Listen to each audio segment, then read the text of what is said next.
జిల్లాల గ్రామ ప్రజలందరికీ, అన్ని సామాజిక వర్గాల ప్రజలందరికీ, అన్నదమ్ములకు, అక్కా చెల్లెలకు, ప్రతి ఒక్కరికి కూడా పేరు పేరున హృదయపూర్వక నమస్కారాలు తెలియజేస్తూ ఉన్నాను. గ్రామ స్వరాజ్యం రావాలంటే దేశానికి గ్రామాలే పట్టుకొమ్మలు అంటారు. మరి ఆ పట్టుకొమ్మలు గ్రామాల్లో అభివృద్ధి జరగాలంటే సర్పంచ్ కీలకం. సర్పంచ్ గ్రామానికి వెన్నెముక లాంటి వాడు. మరి అలాంటి తరుణంలో ఈరోజు సర్పంచ్ ఎలక్షన్స్ రావడం జరిగింది. ఈ సర్పంచ్ ఎలక్షన్ల తరుణంలో సర్పంచ్గా పనిచేయాలి, గ్రామాన్ని అభివృద్ధి చేయాలనే ఒక ఇంట్రెస్ట్తో, ఆశతో చాలామంది పోటీ చేస్తూ ఉంటారు. కానీ పోటీ చేసిన ప్రతి ఒక్కరూ కూడా గెలిచే అవకాశం ఉండదు. నలుగురు పోటీ చేసినా, ముగ్గురు పోటీ చేసినా చివరికి గెలిచేది ఒక్కలే. ప్రజలే చివరి న్యాయ నిర్ణేతలు.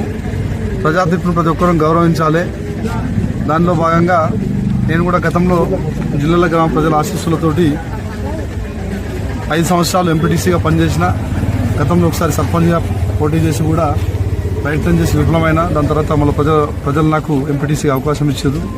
వారిచ్చిన అవకాశంతో నేను గ్రామంలో ఉన్న అన్ని వర్గాల ప్రజలతోటి మమేకమై, గ్రామంలో ఉన్న యువతతో మమేకమై చాలా సామాజిక సేవా కార్యక్రమాలు నా వంతు చేయడం జరిగింది.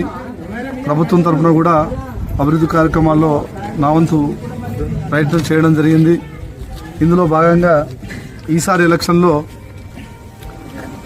ఆసరి బాలరాజు యాదవ్ గారు వారి సతీమణి సర్పంచ్గా పోటీ చేస్తున్న తరుణంలో 5 సంవత్సరాల్లో నేను ఒక ప్రజాప్రతినిధిగా ఉన్నందున గ్రామంలో నేను వారికి నా మద్దతును, పూర్తి మద్దతును, సంపూర్ణ మద్దతును తెలిపి వారి వెంట ఇంటింటి ప్రచారంలో భాగంగా గ్రామంలో ఉన్న అన్ని కాలనీలను, అన్ని సామాజిక వర్గాల ప్రజలను, ప్రతి ఒక్కరిని కూడా డోర్ టు డోర్ వెళ్ళి కలవడం జరుగుతుంది. అందరూ కూడా మంచి స్పందిస్తున్నారు, చాలా మంచిగా. ఎందుకంటే బాలరాజు ఒక 10-15 సంవత్సరాల నుంచి ప్రజాక్షేత్రంలో ఉన్నాడు. జిల్లాల గ్రామంలో గతంలో ఎంపీటీసీగా పోటీ చేసి ఓడిపోవడం జరిగింది. ఒకసారి ప్రజలు గమనించి గ్రామానికి సేవ చేసే సదుద్దేశంతో ప్రజలందరి మధ్యలో ఉండి వారికి సేవ చేసుకుంటాన ఉద్దేశంతో ఖచ్చితంగా ప్రామిస్ చేస్తున్నాడు. వ్యాపారాల దృష్ట్యా, వేరే వ్యాపారాల దృష్ట్యా హైదరాబాద్ బయట ప్రాంతాల్లో ఉన్న వాళ్ళు కూడా ఆ రోజు సమయం కేటాయించి ఓటు అనేది చాలా కీలకం. ప్రతి ఒక్కరు వచ్చేసి ఉంగరం గుర్తు మీద ఓటు వేసి అత్యధిక మెజారిటీతోటి ఆసరి రేణుకా బాలరాజు గారిని గెలిపించాలని ప్రజలందరికీ వినమ్రపూర్వకంగా మనస్ఫూర్తిగా ఓటు వేయాలని